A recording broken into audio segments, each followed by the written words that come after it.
Bismillahirrahmanirrahim. Assalamualaikum warahmatullahi wabarakatuh. Hai semuanya, apa kabar kalian semua anak-anakku yang berbahagia? Baik-baik semua kan? Kali ini kita ketemu lagi dengan saya, Bu Rika. Mari kita belajar bareng bersama-sama dengan materi beriman kepada Rasul-Rasul Allah dan sifat Rasul-Rasul Allah. Baik anak-anakku semuanya yang berbahagia, apa sih beriman kepada Rasul-Rasul Allah itu? Kalian tahu kan? Apa? Ayo. Beriman kepada Rasul-Rasul Allah itu adalah meyakini bahwa Rasul-Rasul Allah itu adalah utusan yang benar-benar diutus oleh Allah. Baik anak-anak, dalilnya beriman kepada Rasul-Rasul Allah dan sifat Rasul-Rasul Allah yaitu surat Al-Baqarah ayat 285 yang bunyinya A'udzubillahi minasyaitonirrajim. Amanar rasulu bima unzila ilaihi min rabbihi wal mu'minun kullun amana billahi wa malaikatihi wa kutubihi wa rusuli la nufarriqu baina ahadin min rusuli wa qalu sami'na wa ata'na ghufranaka rabbana wa ilaikal masyir. Baik anak-anakku semua yang berbahagia, sekarang menginjak ke sifat-sifat Rasul-Rasul Allah. Sifat-sifat Rasul Allah itu ada 3. 1. Sifat wajib bagi Rasul. 2. Sifat mustahil bagi Rasul. 3. Sifat jaiz bagi Rasul. Yang pertama, sifat wajib bagi Rasul ada 4. 1. Siddiq, artinya jujur. 2. Amanah, artinya dapat dipercaya. 3. Tabligh, artinya menyampaikan. Setiap Rasul-Rasul Allah itu semuanya mempunyai sifat tabligh, yang artinya menyampaikan bahwa Rasul Allah mendapatkan wahyu dari Allah langsung disampaikan kepada semua umatnya. Nomor 4, Fatonah, artinya cerdas, yaitu setiap Rasul-Rasul Allah itu mempunyai kemampuan diplomasi dan strategi khusus agar wahyu yang tersimpan di dalamnya, hukum Allah yang ada di dalamnya, risalah-risalah Allah yang disampaikannya itu diterima dengan baik dan disebarkan kepada semua manusia. Tanpa Rasul Allah itu tanpa belajar, tanpa membaca, tanpa belajar setiap hari seperti kita, tapi Allah menyampaikan wahyunya, risalahnya kepada Rasul Allah. Allah langsung membuat Rasul Allah itu cerdas, yang Fatonah tadi. Sifat-sifat mustahil bagi Rasul-Rasul Allah itu ada 4. 1. Hizib, khianat, kitman, balada. 1. Hizib artinya bohong. 2. Khianat artinya tidak dapat dipercaya. 3. Kitman artinya menyembunyikan. 4. Balada artinya bodoh. Seorang Rasul itu juga mempunyai sifat jaiz, artinya boleh, seperti manusia biasa pada umumnya, membutuhkan makan, membutuhkan minum, mempunyai rasa susah, mempunyai rasa cinta, mempunyai rasa gelisah, seperti manusia pada umumnya. Rasul-Rasul Allah adalah manusia-manusia pilihan Allah. Para Rasul Allah tidak akan mungkin mempunyai sifat mustahil, karena para Rasul Allah adalah manusia yang maksum, artinya terjaga dari segala dosa seperti dosa-dosa manusia. Maksum mempunyai arti terjaga para Rasul Allah sangat terjaga dari segala dosa selayaknya manusia. Sesuai dengan firman Allah surat Al-Fat ayat 2. A'udzubillahi minasyaitonirrajim. Liyaghfira lakallahu ma taqaddama min dzambika wa ma ta'akhkhara. Artinya, upaya Allah memberi ampunan kepadanya terhadap dosa yang telah lalu dan yang akan datang. Baik anak-anakku semuanya, sekarang kita membahas hikmah beriman kepada Rasul-Rasul Allah dan segala sifat-sifat Rasul Allah, yaitu hikmahnya bagi kehidupan kita. 1. Bertambah iman kita kepada Allah dengan mengetahui bahwa Rasul itu benar-benar manusia pilihannya. 2. Mau mengamalkan apa yang disampaikan para Rasul. 3. Bersyukur kepada Allah atas segala nikmat yang diberikan. 4. Mempercayai tugas-tugas yang dibawanya untuk disampaikan kepada umatnya. 5. Lebih mencintai, menghormati, dan mengagungkan Rasul atas perjuangannya dalam menyampaikan agama Allah kepada kita umat manusia. 6. Akan selamat di dunia dan akhirat dengan bimbingan-bimbingan yang diberikan Rasul-Rasul Allah. 7. Memperoleh teladan yang baik untuk menjalani hidup kita di dunia sampai di akhirat nanti. Baik anak-anakku semua, tadi yang kedua adalah sifat mustahil bagi Rasul-Rasul Allah. Itu adalah sifat yang tidak mungkin dimiliki oleh Rasul-Rasul Allah. Kenapa? Karena kebalikan dari sifat wajib bagi Rasul Allah. Pertama tadi sifat mustahil bagi Allah yaitu hizib, bohong. Kedua, khianat, tidak dapat dipercaya. Ketiga, kitman, artinya menyembunyikan. Tidak mungkin Rasul-Rasul Allah itu menyembunyikan wahyu-wahyu yang berasal dari Allah. Keempat, balada, bodoh. Tidak mungkin Rasul-Rasul Allah itu mempunyai sifat bodoh. Ketiga, sekarang sifat jaiz bagi Rasul-Rasul Allah yang disebut dengan rodul basyariyah, artinya boleh. Berarti boleh dilakukan oleh Rasul-Rasul Allah seperti halnya kehidupan manusia biasa. Rasul-Rasul Allah juga membutuhkan makan, minum, rasa ngantuk, rasa lapar, rasa bahagia, rasa gelisah, seperti halnya manusia pada umumnya. Baik anak-anakku yang berbahagia semuanya, sekarang kita membahas tentang para Rasul Ulul Azmi. Apa sih Ulul Azmi itu? Kalian tahu? Siapa yang tahu?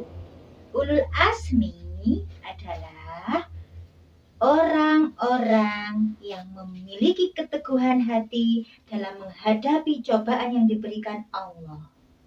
Siapa saja itu orang-orang? Yaitu Rasul-Rasul Allah. Berapa jumlahnya? Ada 5 Rasul-Rasul Ulul Azmi. 1 adalah Nabi Nuh alaihi salam. 2 adalah Nabi Ibrahim alaihi salam. 3 adalah Nabi Musa alaihi salam. 4 adalah Nabi Isa alaihissalam, dan yang terakhir adalah Nabi Muhammad sallallahu alaihi wasallam. Baik anak-anakku semuanya, di samping Ulul Azmi tadi ya, ada 25 nabi. Kalian tahu siapa saja 25 nabi? Kita sebagai umat Islam harus hafal, wajib tahu, wajib hafal ya. 25 nabi yang wajib diketahui oleh orang-orang Islam lainnya. Ada 25 nabi dan rasul yang wajib diketahui oleh orang-orang Islam. 1. Satu, Nabi siapa? Nabi Adam, Nabi Idris, Nabi Nuh, Hud, Soleh, Ibrahim, Ismail, Lut, Ishak, Yakub, Su'eb, Ayub, Zulkifli, Musa, Harun, Daud, Sulaiman, Ilyas, Ilyasa, Yunus, Zakaria, Isa, dan Nabi Muhammad Shallallahu Alaihi Wasallam. Baik anak-anakku semuanya, kalian lihat peta konsep di belakang saya ini ya. Setelah kita mempelajari beriman kepada Rasul-Rasul Allah, kalian harus wajib tahu hikmahnya, harus tahu hikmah meneladani sifat-sifat Rasul-Rasul Allah. Coba kalian lihat, kita harus bisa meneladani sifat-sifat mulia bagi Rasul Allah. Satu, menjunjung tinggi kejujuran dan amanah. Dua, menjauhi sifat dusta, bohong, dan mungkar. Tiga, memiliki sifat tidak mudah menyerah. Kita harus tetap semangat. Kalau seorang siswa, kira-kira contohnya bagaimana? Tetap belajar, tetap semangat, tidak boleh malas ya. Harus disiplin waktu juga.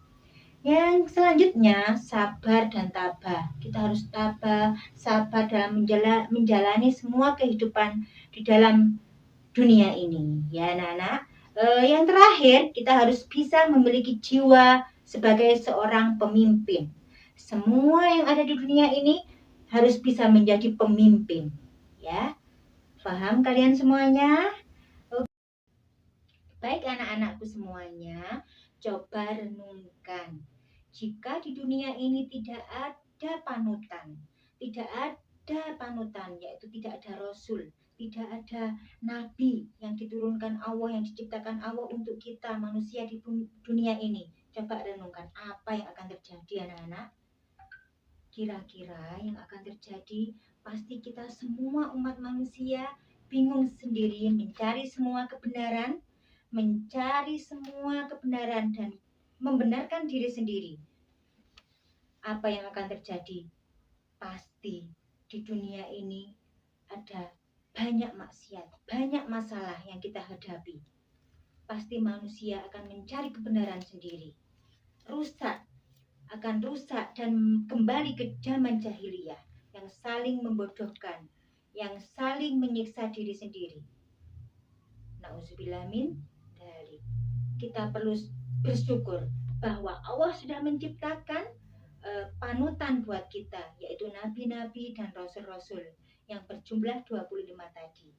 Kita harus bersyukur punya panutan, punya nabi terakhir, yaitu Nabi besar Muhammad Shallallahu Alaihi Wasallam, yang bisa membimbing kita, memberikan jalan yang terang benderang kepada semua umat manusia, dari jalan yang gelap gulita menuju jalan yang terang benderang, yakni ajaran-ajaran agama Islam.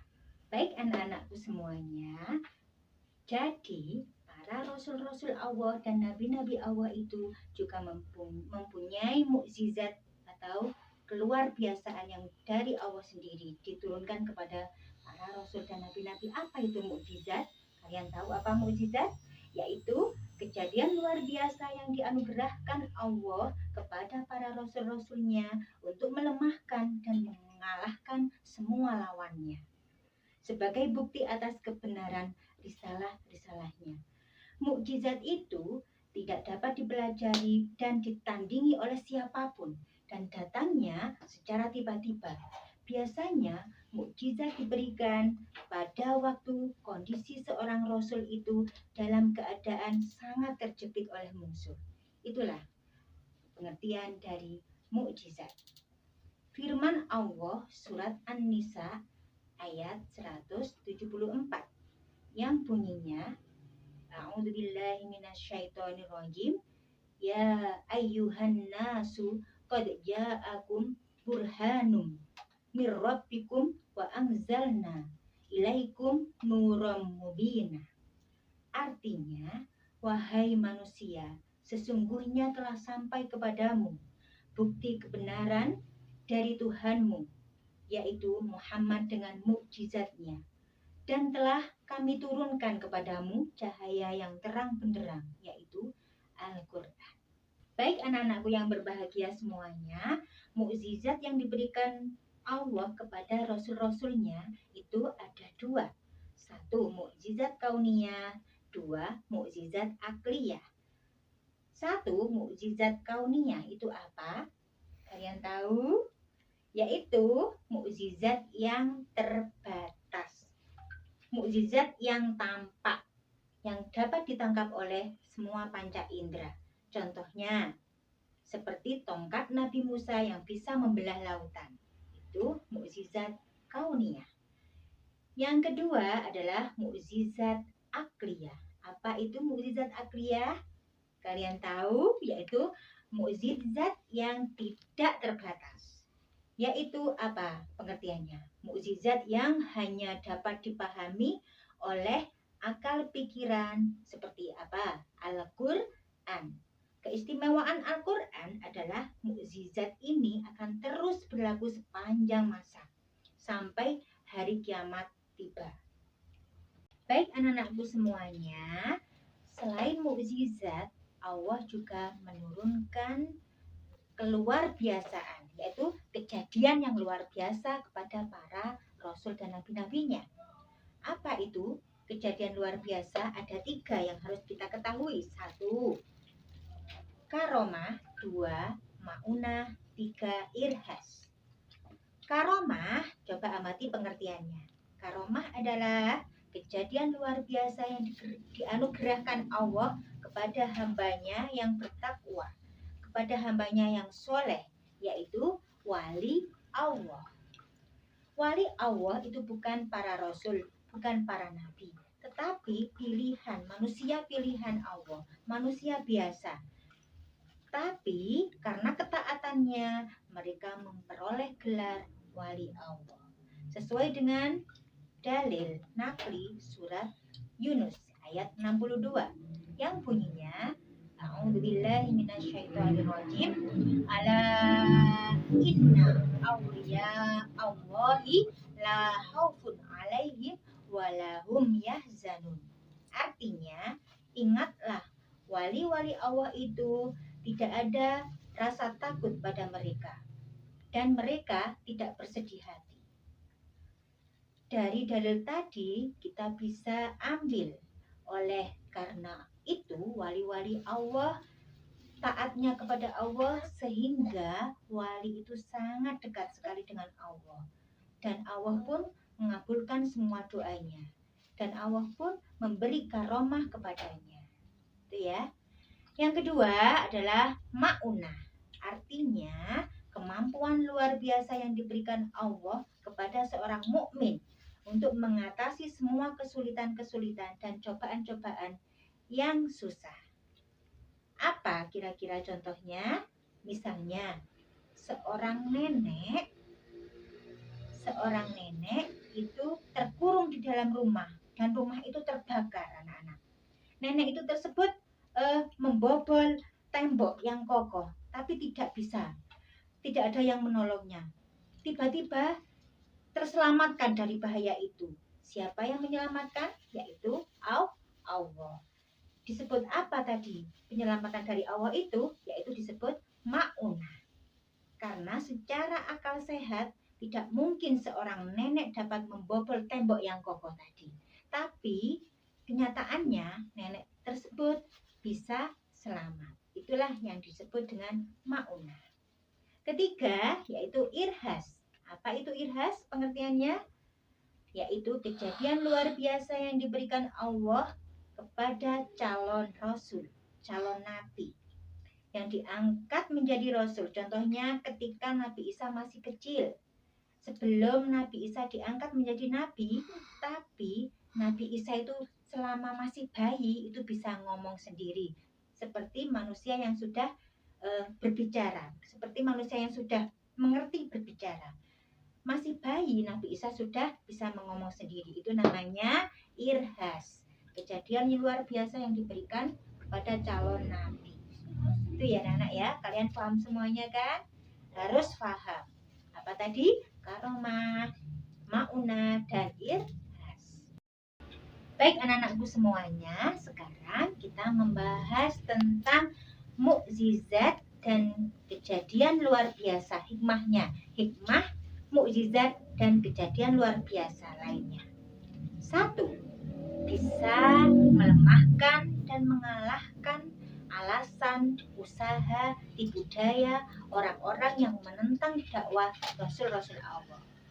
2. Bagi yang telah percaya kepada kenabian, maka mukjizat akan berfungsi untuk memperkuat iman dan menambah keyakinan akan kekuasaan Allah. 3. Membuktikan kebenaran Rasul yang diutus Allah dan ajaran-ajarannya. 4. Mempertebal iman kita kepada Allah. 5. Mendekatkan diri kepada Allah. 7. Tidak takut akan kesulitan, karena yakin Allah itu selalu memberi pertolongan kepada hamba-hambanya yang beriman dan bertakwa. Coba kalian amati ya, cerita dari Nabi Ibrahim yang terlalap dan terbakar api. Tapi di situ Nabi Ibrahim diselamatkan oleh Allah. Diselamatkan oleh Allah itu namanya contoh-contoh kejadian luar biasa. Coba amati ya. Baik, kita amati bareng-bareng. Ketika penduduk kerajaan Babilonia mempunyai kepercayaan menyembah berhala, lahirlah seorang utusan Allah yang bernama Ibrahim. Beliau adalah putra dari Azar yang merupakan keturunan dari Nabi Nuh alaihi salam. Ayah Nabi Ibrahim adalah seorang pemahat patung yang cukup terkenal. Saat masih kecil, Nabi Ibrahim membantu menjual patung-patung buatan ayahnya. Karena sering berkeliling menjual patung, Nabi Ibrahim pun bertanya-tanya, "Wahai ayahku, apakah engkau percaya bahwa semua patung yang dibuat ini adalah Tuhan yang pantas?" Namun ayah Nabi Ibrahim tidak mau menjawab dan tetap terus membuat berhala. Kejadian ini terdapat dalam surat Al-An'am ayat 74. Kerajaan Babilonia pada saat itu dipimpin seorang raja yang bernama Namrud bin Kanaan. Pemerintahan yang dijalankannya adalah kekuasaan mutlak yang membuatnya menjadi raja yang kejam. Apapun yang diperintahkannya harus ditaati dan dilaksanakan tanpa ada pertimbangan dari siapapun. Setelah dewasa, Nabi Ibrahim mulai menyebarkan ajaran Allah Subhanahu wa Ta'ala. Pada suatu hari, semua penduduk merayakan sebuah tradisi tahunan dengan pergi keluar kota untuk berburu. Nabi Ibrahim juga diajak oleh ayahnya. Namun kali ini Nabi Ibrahim menolak dengan alasan sakit. Nabi Ibrahim kemudian pergi untuk menghancurkan patung-patung berhala yang berada di tempat ibadah dengan menggunakan sebuah kapak. Semua patung-patung berhala itu dihancurkan tanpa ada yang tersisa kecuali patung yang paling besar. Nabi Ibrahim lalu meletakkan kapaknya di depan patung tersebut. Ketika para penduduk kembali, mereka sangat terkejut melihat patung sesembahannya hancur berkeping-keping. Mereka akhirnya mencurigai seseorang yang tidak ikut dalam acara perayaan. Dipanggillah Nabi Ibrahim untuk diadili, yang disaksikan oleh seluruh penduduk Babilonia. Dalam keadaan ini, Nabi Ibrahim mulai berdakwah secara terang-terangan. Dalam pengadilan itu, terjadilah percakapan antara Nabi Ibrahim dan Raja Namrud. Diawali dengan Raja Namrud yang bertanya kepada Nabi Ibrahim, "Siapakah yang menghancurkan patung-patung ini?" Nabi Ibrahim pun menjawab, "Bukan aku. Patung besar itulah yang menghancurkannya." Raja Namrud dengan geram kembali berkata, "Mana mungkin patung itu bisa bergerak dan memegang sebuah kapak, sedangkan untuk berbicara saja dia tidak mampu." Disinilah kecerdikan Nabi Ibrahim dalam berdakwah. Dengan tegas beliau menjawab, Jika engkau tahu bahwa patung itu tidak bisa bergerak, bahkan berbicara saja, ia tidak mampu, mengapa kalian semua menyembahnya? Dengan jawaban ini, maka terdiamlah seluruh masyarakat Babilonia, termasuk Raja Namrud. Tetapi dengan kekuasaan mutlaknya, Raja Namrud dengan marah memerintahkan prajuritnya untuk membakar Nabi Ibrahim. Dalam keadaan yang demikian, Nabi Ibrahim tetap tenang dan memohon pertolongan kepada Allah Subhanahu wa Ta'ala. Sebuah tiang yang kuat didirikan sebagai tempat Nabi Ibrahim diikat dan dibakar. Setelah kayu sudah siap mengelilingi Nabi Ibrahim, disulutlah kayu itu dengan api atas perintah Raja Namrud. Api itu dengan cepat mulai membesar. Masyarakat Babilonia pun mulai bersukaria melihat Nabi Ibrahim dilahap api. Namun, alangkah terkejutnya para penduduk karena Nabi Ibrahim tidak terbakar. Beliau masih utuh sempurna tanpa adanya luka sedikit pun. Ternyata doa Nabi Ibrahim dikabulkan oleh Allah Subhanahu wa Ta'ala. Permohonan agar diselamatkan dari api yang besar dan menyala ada dalam Al-Quran Surat Al-Anbiya ayat 69. Maka selamatlah Nabi Ibrahim dari kobaran api yang amat besar, sehingga penduduk menjadi takjub terhadap mukjizat Nabi Ibrahim. Mereka kemudian mulai mengikuti ajaran Nabi Ibrahim dan hanya menyembah Allah Subhanahu wa Ta'ala. Demikianlah kisah Nabi Ibrahim alaihissalam yang tidak luka sedikit pun meskipun dibakar api. Semoga kisah ini dapat mempertebal iman kita untuk percaya terhadap kebesaran Allah. Amin ya rabbal alamin. Baik anak-anak, sebelum pelajaran kita akhiri, saya kasih motivasi lagi ya untuk anak-anak. Coba kita nyanyikan bareng-bareng tentang rukun iman. Ya, 1, 2, 3. Rukun iman itu ada 6 perkara. Pertama, mengimankan pada Allah semata. Kedua, malaikat. Ketiga, kitab-kitab. Keempat, para rasul. Kelima, hari kiamat. Keenam, mengimankan takdir baik dan buruk. Semua dari Allah.